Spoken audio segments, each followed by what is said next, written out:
There is a way that seems to be good to a man. Which means when the devil wants you to get lost, he doesn't bring a bad road.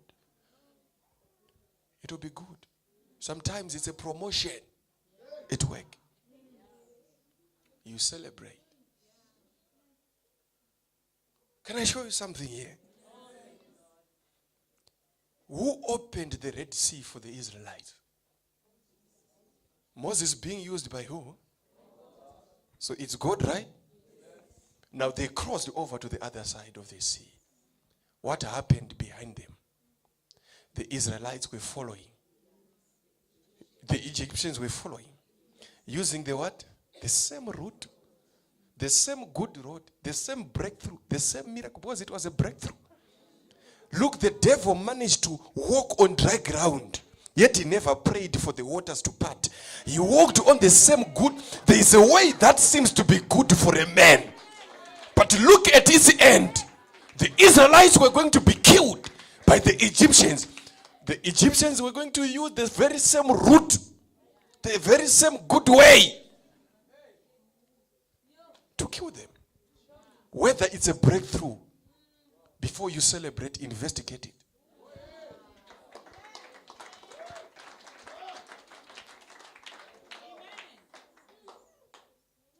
Were you investigating breakthroughs before? Or you were embracing everything? There are breakthroughs that can only come your way. So whether you come to me with a transfer letter, before I see God, I start seeing the devil. What is it that the devil is trying to take you away from? Is it the company or it's me? Because there are two people right now. It's your company and your church. Those are two major sources that you have. Your company is a source of money. Your church is your source of grace for the money that you get at work. Is it about money or the devil want to take you away from grace? So before I see the power of God, I start by checking if the devil is not involved. And most of the time, it is the devil involved. That's why most people, when they are transferred, their spiritual life goes down. Because it's like a prodigal son who has been given a package and he departs. Go to a far place where the spirit will never monitor.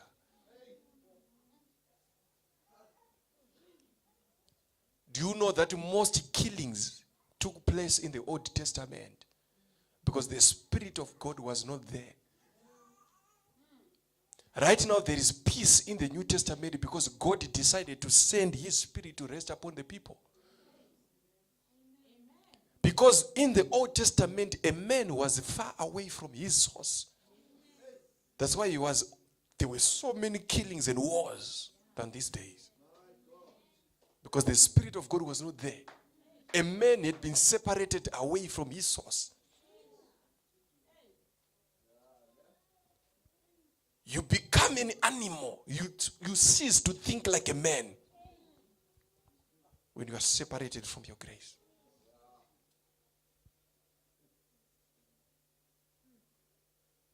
Right now, some of you are starting to make small monies. The next thing is that small figure takes you away from the presence of God.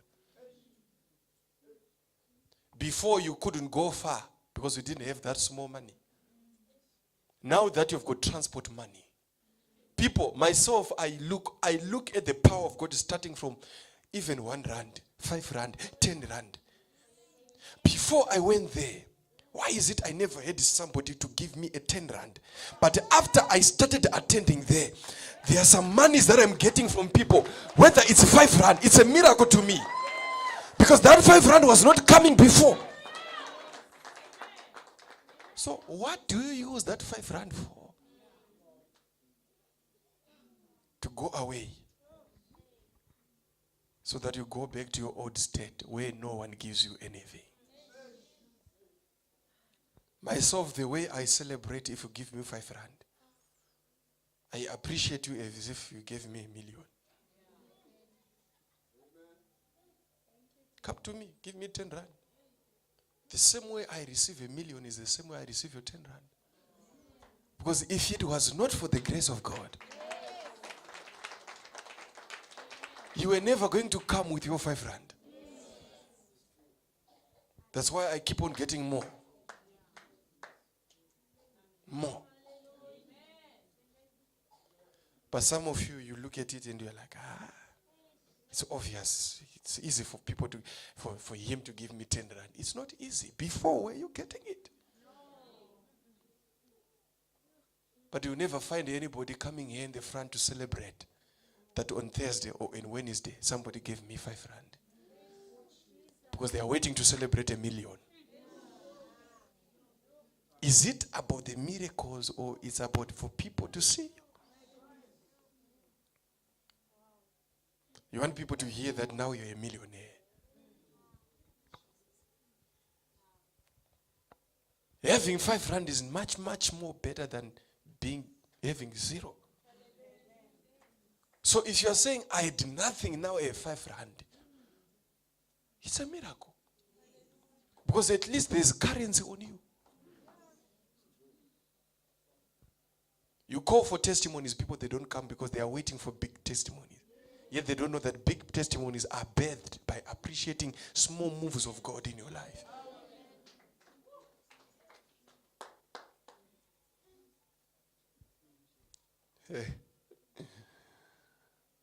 There are people I know, they got blessed by God with a car. They never spend a month here. They were gone. So now you can see that they were there because you are the prophet or you are the pastor who was closer. Now that they can drive, they can now choose which church to go, no matter how far it is. Using the grace that your grace, your car.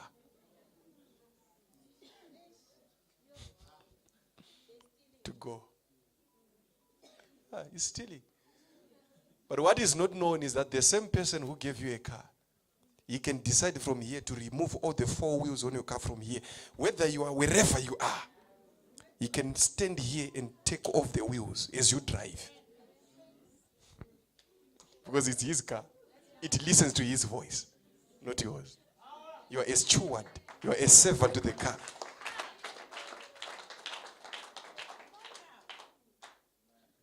And you can bring your skoro here. You can bring it here. It can drive 10,000 kilometers without, because there's grace on it. It can be prayed for and perform better. That even the owners, if it's Lexus, even Lexus will wonder, what's happening to this car? Because there's grace on it. It can still take you to the place where you get grace.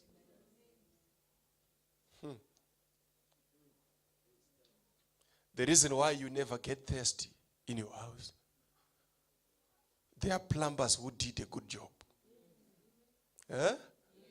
They provided taps in the house, showers in the house. You don't go to the municipality to get water. It's there in the house.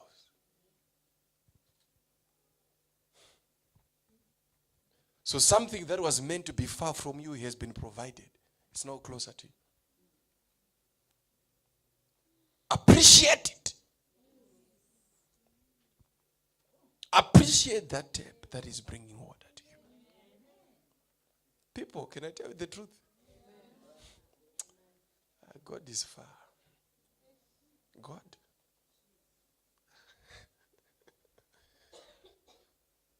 There are people, they've tried to pray in their hearts. God never heard. They tried to pray whispering. God never answered. They tried to pray loud. Some, they even went to mountains where they disturbed nobody. They shouted. God never responded. God is not found there. As much as he is close, there is a way to draw his attention. And there are people who are gifted.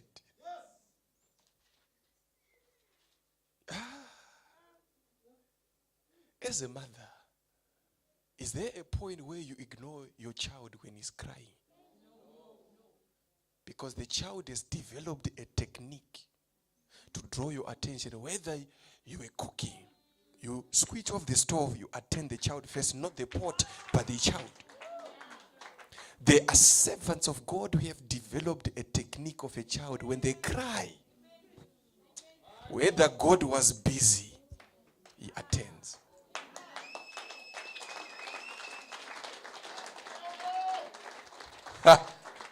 Why am I teaching you this? Let me talk about whatever that I'm.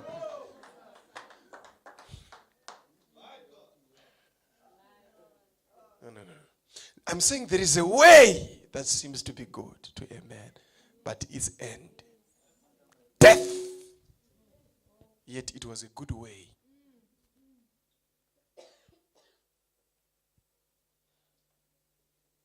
Beware of a good man, not a bad man. I'm showing you how good things can end up affecting your life.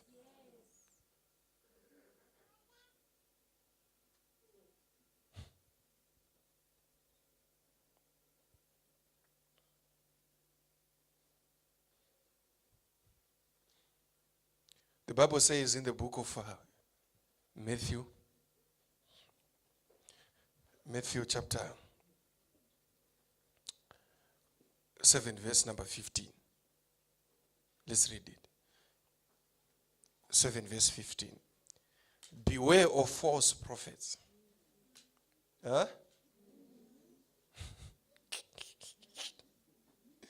Beware. No. Beware of. If you move around in the locations, and I think some of you know what I want to say. Saying beware of false prophets. I feel like talking about it before I go to my point. A false prophet. Beware of a false, not a false man who claims to be a prophet.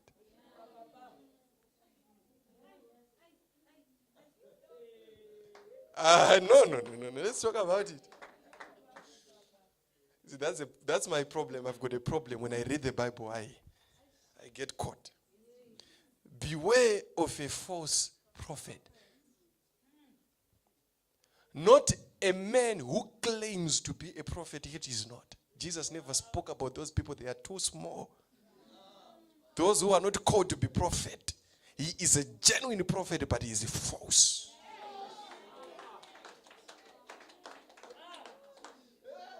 He can see, he can hear, but he's false.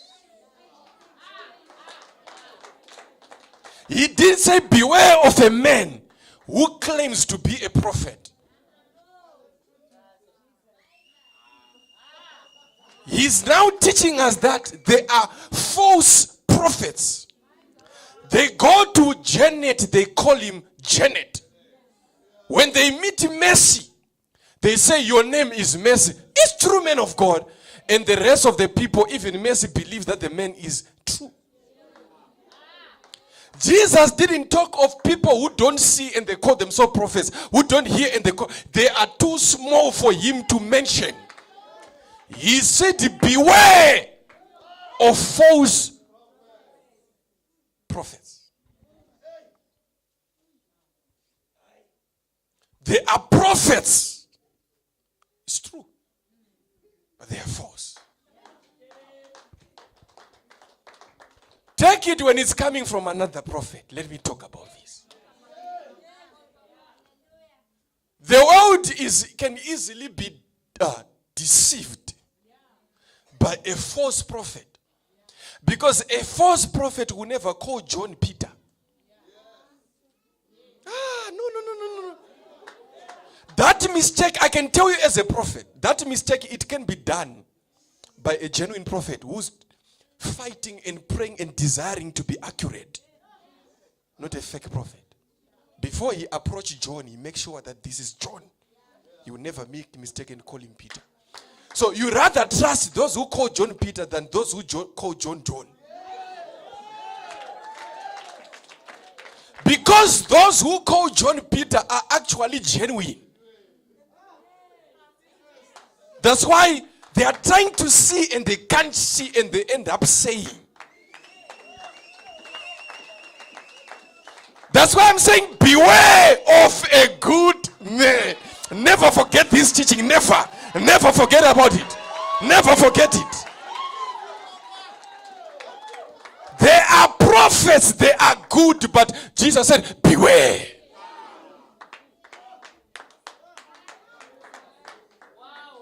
Beware. Because myself, I thought if they prophesy accurately, then they are from God. But my Jesus said, my son, beware.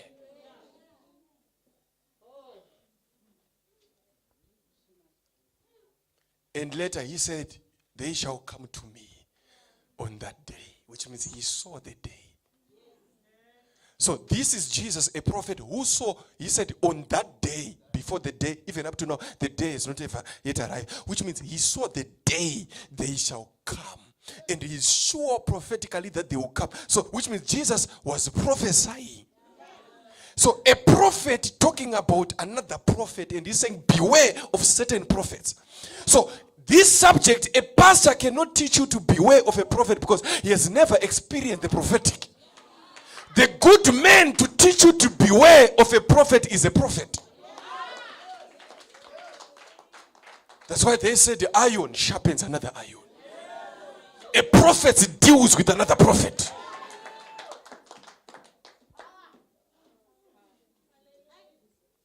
How come we have got prophets who are jumping into the water, and when they come out of the water, they are not wet? They are suspects to me. You tell me that you have been to the water, and your clothes are dry. You have been with God, and you are not heavy. You have been with God, and you are this weak. No!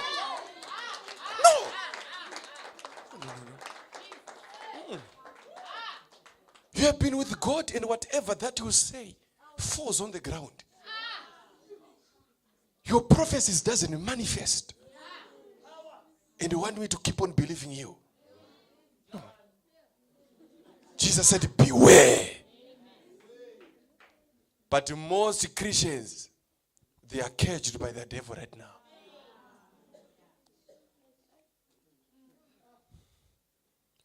And most genuine prophets, they have this maturity. Fake prophets, they don't have because they are after winning a large number of people.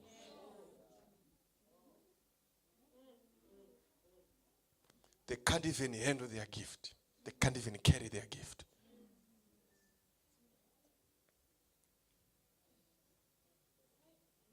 He said, beware of prophets. Not of those who claim. Beware of false prophets. False. He didn't say fake. No. Fake and false. Two different words. They are prophets, but they are false. Jesus said, I am the truth. But they are not the truth. They are. What is the opposite of the truth? Lies. False. They are false. They are not the truth. They lie. All they do is to lie. But they are prophets. They lie. They brag. They brag. There's no element of humility in them. Myself, I'm a prophet. I know this. There is no way you can be used by God to prophesy, and after that, you feel yourself. Pride. Pride. Pride is for people who don't prophesy.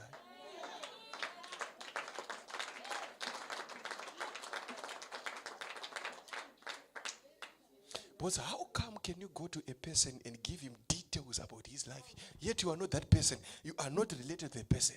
You don't know the person. You are not friends. You don't talk. The person has never shared that information with you. And you go, you give it as it is. And after that, you feel like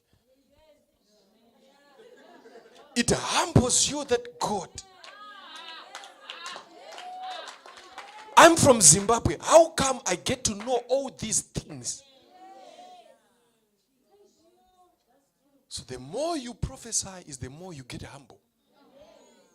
But if you are false, the more you prophesy is the more you build your own empire.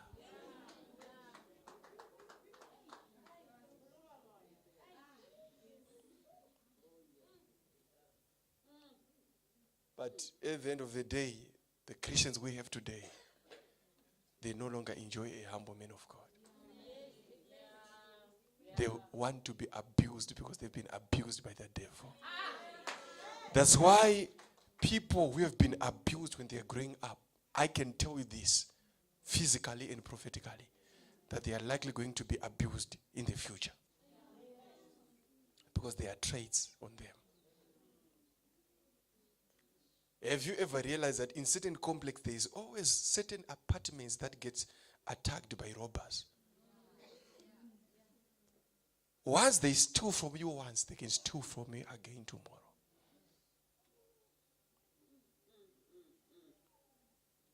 That's why we have Christians who have been abused. They want the church to abuse them again.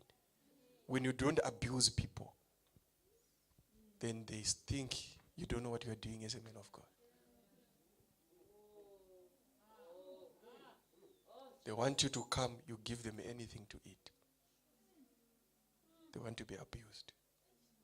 When they are abused, then they call it church. I saw a church on the internet where there's people walking when the pastor was by the door, slapping every member.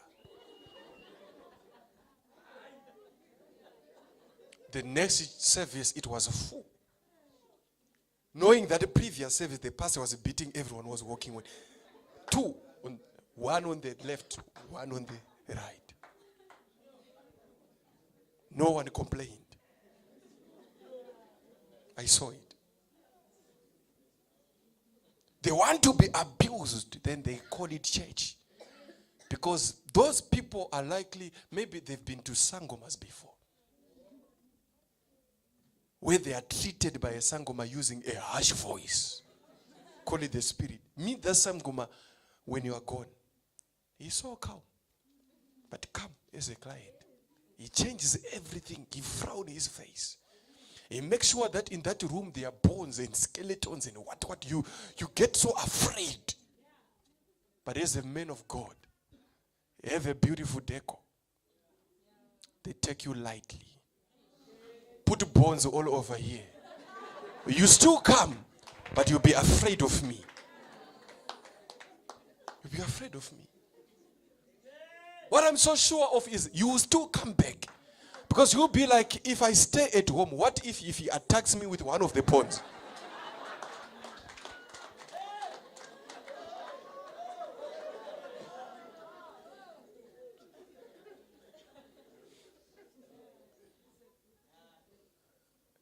Let me go. You see, Moses was feared. All this time they were playing around him, treating him like any other boy. But one day they feared him because God spoke to him that, you see, these crazy serpents, for them to be healed, take a serpent, put it on a rope, on a pole, lift it up. Then in the morning they saw Moses. He's no longer holding a stick like this. He's now lifting it up. And on the stick there's a snake. And he said, whoever who is beaten by the snake, You look at my snake. Which means Moses, the prophet of God, had a snake.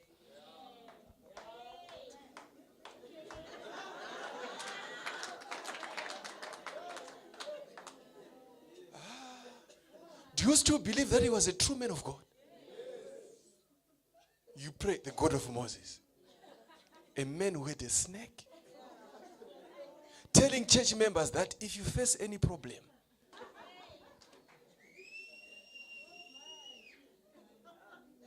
he never lost a member. Because people, they want abuse. Come here, sit nicely. No one disturbs you. No one frustrates you. I feel like, I don't think I've received my miracle.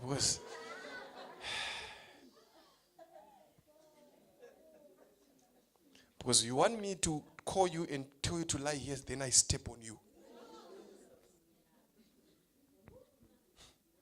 I jump on you, then you ask you, do you feel any pain? Then you can believe that, something has happened. Now that we realize that that's what you want, by the door there are wristbands there, there are stickers there.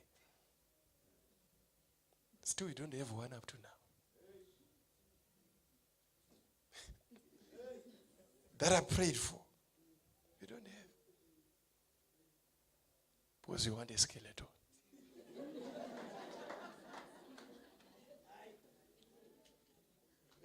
Pastor Charles, they want a skeleton.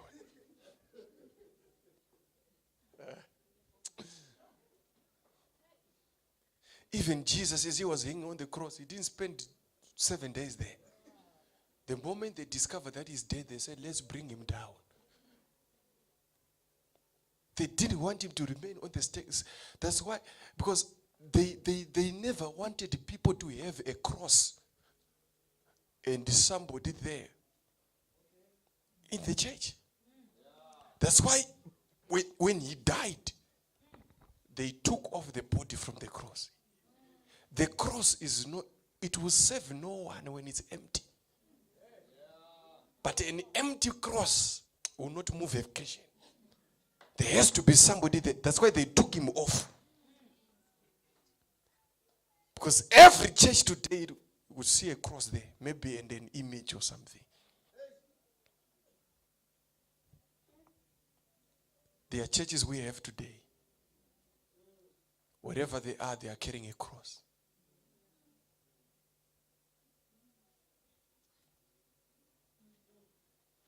And on the cross, you see a picture of a man they call Jesus. There.